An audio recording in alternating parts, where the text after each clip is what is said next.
네, 안녕하세요. 딥러닝과 머신러닝으로 문제 해결하기 마지막 차시 8차시입니다. 이번 시간에는 멀티모달 프로젝트입니다. 멀티모달이라는 개념에 대해서 좀 아시는 분들은 잘 아시겠지만 이제 어떤 개념이냐면 우리 인간을 보통 오감의 동물이라고 하잖아요. 그래서 예를 들면 우리는 시각도 있고 청각도 있고 후각도 있고 시각, 청각, 후각 또 뭐죠? 미각도 있고, 그 다음에 이제 느낌, 여기 5가지 감각을 가지고 있는데, 멀티모달이라 하는 것은 이런 감각에 의해서 아이디어가 나온 거라고 보시면 돼요. 그래서 과거에는 한 가지 기능밖에 못했던 것들이 이제는 멀티모달에서 여러 개를 합칠 수가 있어요. 그래서 예를 들면, 우리가 아까 저번 시간에 했던 이미지 처리 있죠? 이미지 처리를 하는 것은 컴퓨터의 입장에서 시각 처리란 말이죠. 이런 시각 처리를 할 수도 있고, 여기서 플러스 이제 텍스트 처리, 문자 처리죠. 텍스트 처리도 우리 인간으로 치면은 뭐가 좋을까요? 텍스트 처리는 언어라고 할까요? 언어 이런 것들. 예전에는 이렇게 각각 독립적인 그 역할을 했었단 말이죠. 근데 이제는 본격적으로 이 두 개를 합치는 그런 기능들을 해서 마치 진짜 사람들처럼 이 다각화 시킬 수 있는 이런 것들을 멀티모달이라고 합니다. 그래서 우리가 그 첫 번째 이미지 분류 시각화를 한번 해봤고, 그다음에 두 번째로는 우리 그 텍스트 처리를 한번 해봤죠. 그래서 그런 것들을 한번 합쳐서 멀티모달 프로젝트를 진행 한번 해보도록 하겠습니다. 구조는 간단합니다. 그래서 멀티모달에 대한 정의랑 프로젝트 바로 들어갈 거예요. 그리고 거기서 구현 및 실습까지 바로 진행을 해보도록 하겠습니다. 자, 멀티모달이란 해서 이미지와 텍스트를 동시에 이해하는 인공지능 이렇게 써져 있는데 반드시 이미지와 텍스트만 의미하는 건 아니에요. 지금 저희가 하려고 하는 프로젝트가 이미지랑 텍스트여서 이렇게 되는 거지 그런 건 아닙니다. 그래서 여기 보시면 단일 모달을 해가지고 하나의 정보 처리만 가능한 거, 그래서 이미지 분류라든지 텍스트 감정 분석 이렇게 하나만 가능한 것들을 단일 모달이라고 하고요. 멀티모달이라고 하는 것은 여러 종류의 정보를 동시에 처리할 수 있는 것, 그래서 제품 사진 플러스 리뷰 문장을 함께 보고 판단할 수 있는 이런 것들을 멀티모달이다라고 보시면 돼요. 그래서 이게 그림이 굉장히 잘 그려져 있는데 여기 뭐 텍스트라든지 오디오라든지 스피치라든지 뭐 센서 너무 많죠. 이런 것들이 메타데이터까지 이런 것들이 원래는 다 단일 모달이었단 말이죠. 근데 단일 모달을 다 합친 겁니다. 이렇게 다 합쳐서 음, 이렇게 된 기능들을 멀티 모달이라기도 합니다. 오늘날에는 이제 기술적 트렌드를 보면 이런 멀티 모달뿐만 아니라 이제 대형 LLM, 챗GPT와 같은 데다가 다양한 서비스들을 탑재하기도 하죠. 독립적인 서비스들 아예 탑재를 시켜버린단 말이죠. 그래서 이런 것들도 이제 가능해지는 그런 시대를 살고 있어요. 그래서 앞으로는 멀티모달이라고 해도 진짜 뭐 정말 다양한 기능들과 다양한 모델들이 이제 통합되는 이런 시기가 곧 올 것 같습니다. 그래서 이런 것들을 어떻게 활용하냐면 뭐 예를 들면 쇼핑몰 추천 시스템이라든지 콘텐츠 분석, 그다음에 의료 영상이랑 진단 기록을 통합으로 이렇게 분석할 수 있는 이런 것들이에요. 그래서 이런 이미지를 베이스로 해서 이미지도 그 베이스로 그 분석을 하고 거기에 나와 있는 이런 다양한 텍스트들도 같이 분석할 수 있는 그런 기법을 한번 적용해 볼까 합니다. 자, 감성 신호의 충돌과 모델의 판단 이렇게 있어서 이럴 수도 있어요. 자, 보세요. 자, 감성 신호 충돌 예시했는데, 자, 리뷰에서 어떤 사람이 생각보다 별로예요 했단 말이죠. 근데, 그렇게 되면 부정적인 반응이잖아요. 그죠? 생각보다 별로예요 하면 부정적이고, 근데 반대로 이미지는 굉장히 고급스럽고 예쁜 사진을 올려놨어요. 그러면 이건 또 그 이미지를 처리하는 모달에서 입장에서는 얘는 긍정이란 말이죠. 그러면 긍정과 부정이 합쳐지면 과연 모델은 어떤 감정을 선택할까? 이런 거죠. 이럴 때는 이제 개발자가 어떤 곳에 좀 더 비중을 둘지, 말 그대로 가중치를 어느 부분에 더 줄지를 판단을 해야 됩니다. 그래서 리뷰에다가 더 높은 가중치를 줄지, 여기가 예를 들면 0.6, 뭐 이미지는 예를 들어서 0.4 이런 식으로 가중치를 줄 수가 있겠죠. 그래서 지금처럼 사진은 정말 이쁘게 잘 찍었는데 거기에 들어가 있는 텍스트 자체가 별로 좋지 않은 네거티브예요. 부정적인 거라면 최종적으로 부정적인 의견을 내놓을 수 있도록 이렇게 0.4, 0.6, 0.4 이런 식으로 세팅을 해놓을 수도 있게 되겠죠. 만약에 이제 부정과 긍정 사이에 뭐 중립 이런 것들이 또 있을 수도 있죠. 그럼 이제 설계하기 나름인 거죠. 그래서 만약에 0부터 1까지의 범위 내에서 예를 들어서 0.4, 뭐 0.45에서 0.55 사이에 있는 요 값들은 중립이고 이쪽으로 빠지면 부정, 이쪽으로 빠지면 긍정 이렇게 설계할 수도 있어요. 그건 이제 설계자가 설계하기 나름인 겁니다. 그래서 이런 감정 신호를 충돌할 때, 신호와들이 부딪혔을 때, 충돌했을 때 어떤 처리를 할 것인가, 일종의 예외 처리죠. 그런 것들을 충분히 고민한 후에 설계가 이루어져야 된다라고 보시면 될 것 같아요. 그래서 모델의 판단 방식은 텍스트 이미지와 이미지 감성 점수를 각각 계산을 하는데 융합 후의 가중치 기반의 판단, 그래서 텍스트에 더 비중을 줄 수도 있고 학습 데이터에 따라서 어느 모달리티에서 신뢰도 높은지에 따라서 또 다를 수도 있다. 라고 보시면 돼요. 그래서 리뷰가 부정인데 이미지가 긍정이면 중립 또는 약한 부정이고 리뷰가 긍정인데 이미지가 부정이면 긍정이 약화되고 뭐 이런 식이에요. 그래서 예를 들면 데이터 구성이 이미지, 텍스트, 라벨 이렇게 돼 있을 때 이미지가 고급지고 그 다음에 텍스트가 이거 못하네요. 디자인이 너무 예뻐요. 이렇게 돼 있고 그랬을 때 긍정이니까 얘도 긍정으로 이렇게 출력이 되는 라벨링을 하는 그런 모습들을 보여줄 수가 있다라고 보시면 될 것 같습니다. 자, 저는 이번에는 코렉 기반으로 한번 진행을 해보겠습니다. 코렉 기반에서 이제 멀티모달 감정 분석 이제 모델 구조인데요. 첫 번째는 텍스트 인코더를 해서 리뷰 문장을 버트 또는 코버트로 이제 인베딩 시킬 거예요. 그리고 문장의 의미와 감성 정보를 이제 벡터화 시키겠죠. 벡터화는 반드시 있어야 돼요. 가장 중요하죠. 텍스트 인코더는 이런 식으로 해서 인코더가 끝나요. 그 다음에 이제 이미지 인코더는 CNN, 대표적으로 레즈넷인데 이런 것들로 특징 추출을 한 다음에 색상, 질감, 형태 등 시각적 감성 정보를 벡터 이렇게 하는 거죠. 그래서 각각의 벡터 값을 결합합니다. 그래서 컨센케이션이라든지 어텐션이라든지 크로스 모달 트랜스폼이라든지 이런 기법들이 있어요. 융합 모듈 기법들이 있는데 융합 모듈을 가져와서 이제 판단을 하는 거죠. 그래서 최종적으로 감정이 긍정, 부정, 중립 이런 것들을 이제 판단한다라고 보시면 돼요.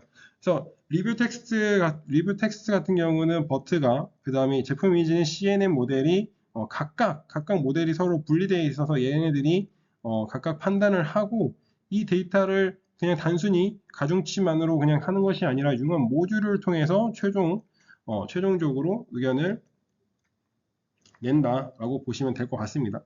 그래서 이제 아까 말씀드렸던 이제 긍정, 부정, 중립 뭐 이런 식으로 이거 또 싫으면 좀 더 다양한 표현들을 만들어낼 수야 있겠죠. 그거는 이제 개발자가 어떤 의도를 가지고 하느냐에 따라서 좀 다를 것 같아요. 그래서 저는 일단은 긍정, 부정으로만 설계를 했습니다. 그래서 텍스트 자체를 한번 보면은 저는 콜앱에서 구현을 했어요. 그래서 콜앱에서 이런 SK런 이런 것들 그래프화 시킬 수 있는 이런 것들을 먼저 인스톨 해줬고요. 그 다음에 다양한 친구들을 이제 임포트를 했습니다. 자, 그 다음에 텍스트 데이터 같은 경우는 디자인이 너무 예뻐요. 그리고 배송이 너무 느려요. 딱 두 가지로 1과 0 이렇게만 집어넣고 라벨링을 했어요. 자, 그 다음에 이미지를 불러왔을 때는 제가 두 가지 신발을 준비했습니다. 이렇게 러닝화 하나랑 구두 하나 이렇게 배치가 됐어요. 그러면 지금 현재 텍스트 데이터가 두 개가 들어왔고 이미지 데이터도 두 개가 오게 됐다라고 보실 수 있겠죠, 그죠? 그래서 얘네들도 같이 그 데이터를 가져와야 되는데 만약에 이제 이 실험을 하는 데 있어서 텍스트가 두 개인데 두 개가 리스트로 이제 이렇게 되어 있는데 이미지가 하나만 있어요. 그러면 매칭이 안 돼서 에러가 뜰 겁니다. 그래서 이미지를 반드시 두 개를 준비해 주시면 될 것 같아요. 그리고 이런 사전의 라이브러리를 사전에 설치해 놓으면 좀 더 좋겠죠. 그죠? 자, 그래서 얘네들 이제 이미지를 특징을 추출할 수 있는 함수들을 가져왔는데 여기 보시면 이미지 자체 사이즈를 64, 64로 줄였죠. 그죠? 그리고 나서 얘네들을 다시 어레이화, 배열화 시켰습니다. 그리고 얘네들을 이제 평균값으로 RGB 평균값으로 가지고 왔습니다. 그래서 이런 식으로 이제 그 이미지 특징을 뽑아낼 수 있다라고 보시면 돼요. 그래서 요게 구체적으로 이 어레이가 무슨 원리로 통해서 그 배열을 통해서 어떤 배열들이 들어왔길래 이렇게 데이터가 처리가 되는 거지? 라고 생각하실 수도 있는데 그런 거 하나하나를 지금 배우시면 굉장히 복잡해질 거예요. 그래서 보통은 이제 전공자들이 많이 그런 것들을 연구를 하고요. 이런 것들을 통상적으로 그냥 사용한다라고 보시면 될 것 같습니다. 그래서 이미지 패스에 대해서 이미지 특징을 추출하고 그 다음에 텍스트도 이제 벡터화 시켜야 된다고 했죠. 그래서 0과 1로 바꿔서 숫자를 만들 필요가 있다라고 있다고 말씀드렸어요. 그죠? 그 다음에 각각 이제 이미지 추출했고 텍스트도 추출했어요. 그죠? 그러면 이제 융합을 시켜야겠죠. 멀티모달로 결합을 해야 된단 말이죠. 그래서 엑스컴바인이라고 해가지고 이 친구들을 텍스트와 그 다음에 이미지 피처를 매칭을 시킨 겁니다. 그래서 아까 보시면 제품이 너무 예뻐요랑 배송이 너무 느려요 이거 두 가지가 있었잖아요. 그래서 얘를 0 또는 1 이렇게 해서 여기에 지금 운동화가 들어가 있는 거고 여기에 지금 구두가 이렇게 매칭이 되어 있는 그런 상태인 거죠. 자, 그렇게 해서 지금 현재 데이터를 매칭시킨 단계예요. 그죠? 아직 학습도 진행되지 않았습니다. 그래서 학습을 만약에 시켰을 적에 보면은 로지스 리그레션이 있네요. 그래서 선형으로 간다는 얘기겠죠. 그래서 이렇게 모델 자체를 우리가 선택해서 이 아까 융합했던 X 뭐였죠? X 콤바인을 여기에 집어넣었다라고 보시면 될 것 같습니다. 자, 그랬을 때 테스트를 했을 때 색상이 고급스러워 해가지고 테스트용 이미지도 0번째 여기 보시면 0번째라고 되어 있죠. 그러면 아까 집어넣었던 운동화 이 친구 얘를 테스트용 이미지로 선택했다는 얘기예요. 그죠? 이렇게 했을 때 과연 어떤 예측이 될까라고 보는 거죠. 네, 그러면 최종적으로 테스트 예측 이렇게 자세히 보시면 이렇게 되어 있습니다. 그래서 텍스트는 색상이 고급스러워요 해가지고 이미지도 선택해서 드러났더니 이것을 실행하면 예측 결과가 또는 긍정 또는 부정이 나오는데 저는 예측 결과가 긍정으로 나왔네요. 그죠? 이렇게 긍정으로 나왔고 이 긍정으로 나온 것들을 이미지를 이제 시각화해서 이렇게 테스트 이미지 해가지고 얘를 시각화 시켜놨습니다. 이렇게 만들어 놓을 수도 있다라고 보시면 돼요.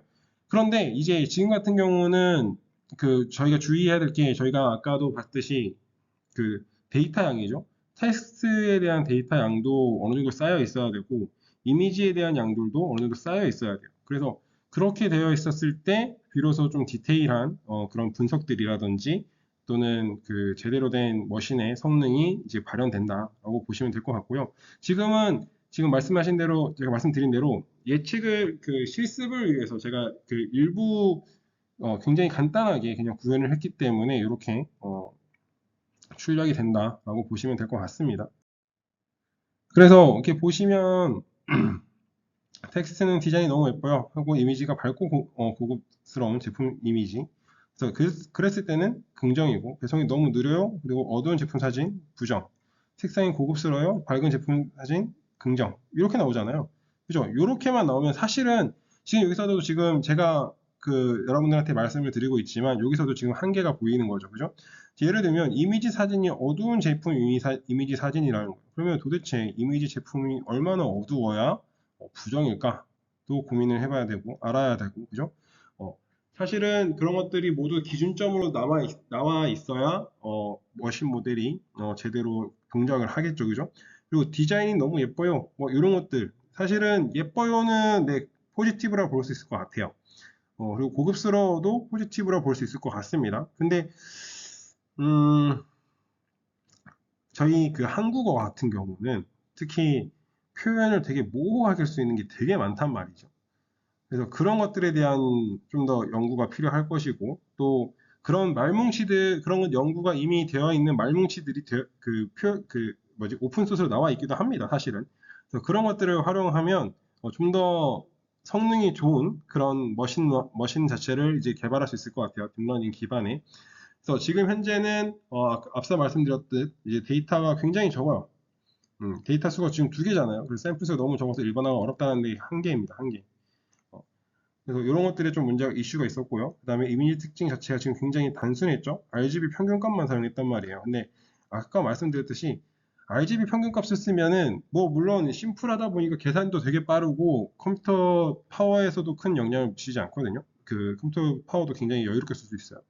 그러다 보니까 이게 굉장히 이분법적으로 이제 구분이 되는 거죠. 긍정이냐 부정이냐. 근데 여기서도 뭐 이미지가 웬만하면 아마 밝기만 제대로 조절하면 웬만하면 다 긍정으로 지킬 수 있는 그런 여러 가지 이슈들이 남아 있단 말이죠.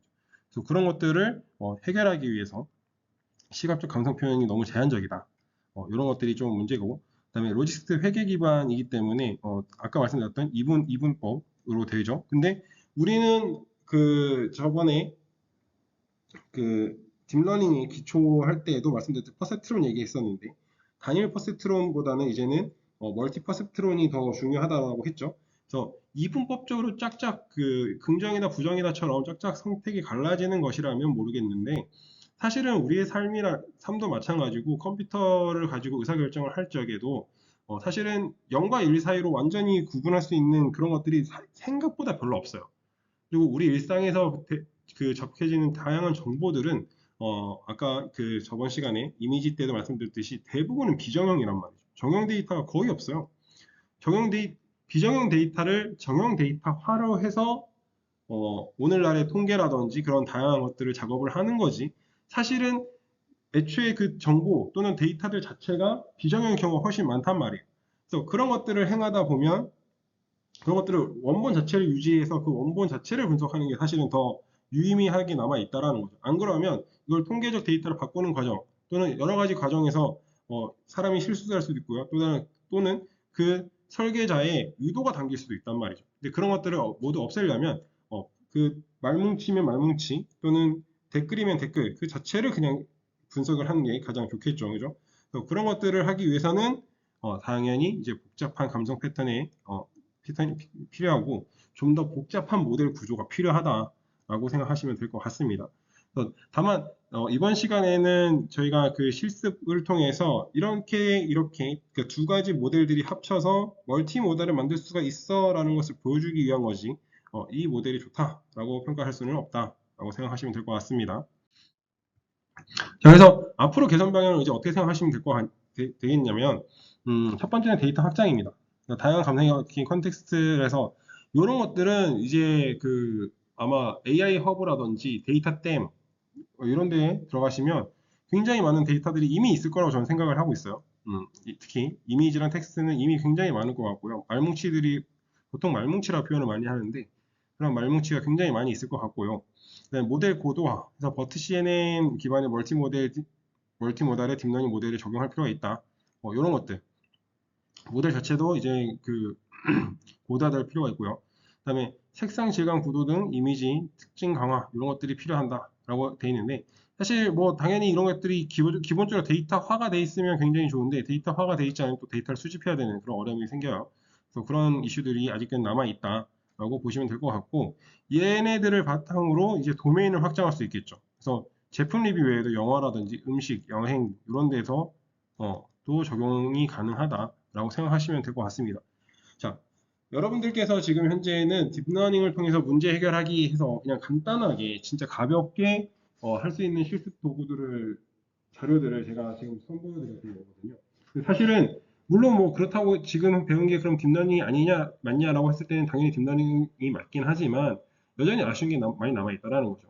그렇기 때문에 나중에 이런 개선 방향들을 보시고 스스로 이 영상을 보시는 분들이 스스로 머신이 성능을 향상시킬 수 있도록 그럼 딥러닝의 성능을 향상시키려면 어떻게 해야 되냐라고 했을 때 이런 것들을 참고하셔서 본인의 그런 시스템에 적용해 보시면 되지 않을까라고 생각을 하고 있습니다.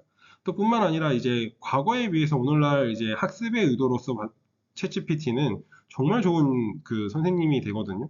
그래서 그 코드가 잘 안 짜여지거나 특히 이제 초보자의 경우에는 코드의 구성보다는 오타로 인한 에러 그리고 그 에러로 인해서 그 에러를 찾는 과정이 진짜 복잡하고 뭐 눈이 아프고 하시잖아요.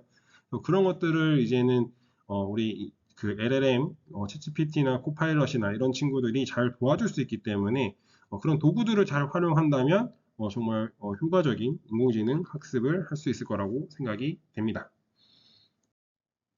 네, 이번 시간은 여기까지고요. 그동안 시간을 들여서 저희 강의를 들어주셔서 대단히 감사드리고, 이번 그 강의는 딥러닝을 활용한 문제 해결하기였습니다.